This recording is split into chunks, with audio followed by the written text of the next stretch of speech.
Auzubillahimineşşeytanirracim. Bismillahirrahmanirrahim.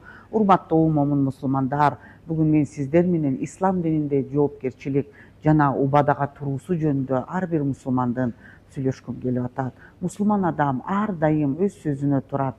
Берилген ишти так аткарган, аманатка кыянат кылбаган инсан болушу керек. Аллах Таала Куранда мындай деп атат: Аузубиллахиминешшейтанирражим. Бисмиллахиррахманиррахим. Валлазина хум ли аманатихим ва ахдихим раун. Алар аманаттарын жана убадаларыңды сакташат. Муъмина сүрөсүнүн 8-аятында деп момундардын сапатын сүрөттөп кеткен.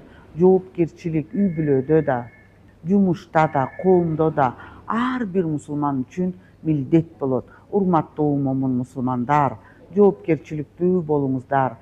Саламу алейкум ва рахматуллахи ва баракатуху.